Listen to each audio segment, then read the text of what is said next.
வணக்கம் நண்பர்களே, நான் உங்க சிவில் சுந்தர். சொந்தமா ஒரு வீடு கட்டணுங்கிறது நம்ம எல்லோருடைய வாழ்நாள் கனவு. ஆனா அந்த கனவை நினைவாக்க ஆரம்பிக்கும் போது எங்க ஆரம்பிக்கிறது, எதை முதல்ல செய்யணும் அப்படிங்கிற குழப்பம் எல்லோருக்கும் இருக்கும். இன்னைக்கு கவலைப்படாதீங்க, நம்ம சேனல்ல படிப்படியா வீடு கட்டுவது எப்படி அப்படிங்கிற ஒரு புதிய தொடரை ஆரம்பிக்க போறோம். இன்னைக்கு முதல் பாகத்துல சீரியஸ் 1 அஸ்திவாரம் போடுறதுக்கு முன்னாடி நாம செய்ய வேண்டிய மிக முக்கியமான 5 விஷயங்களை பத்தி பேச போறோம். நெக்ஸ்ட் ஸ்டெப் 5, தண்ணீர் வசதி மற்றும் material storage, water source and storage. ஒரு வீடு உறுதியா இருக்க தண்ணீர் தான் மிக முக்கிய காரணம். அது நல்ல தண்ணியா இருக்க வேண்டும். வீடு கட்ட ஆரம்பிக்கிறதுக்கு முன்னாடியே தடையற்ற தண்ணீர் வசதி இருக்க வேண்டும்.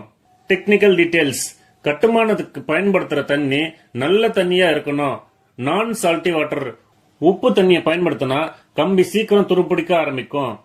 கரோஷன் ஏற்பட்டு 5 வருஷத்திலேயே கம்பி துருப்பிடிச்சு கான்கிரீட் பெயர்ந்து விழும். அதனால போர் தண்ணிய ஒரு முறை பரிசோதிக்கிறது நல்லது.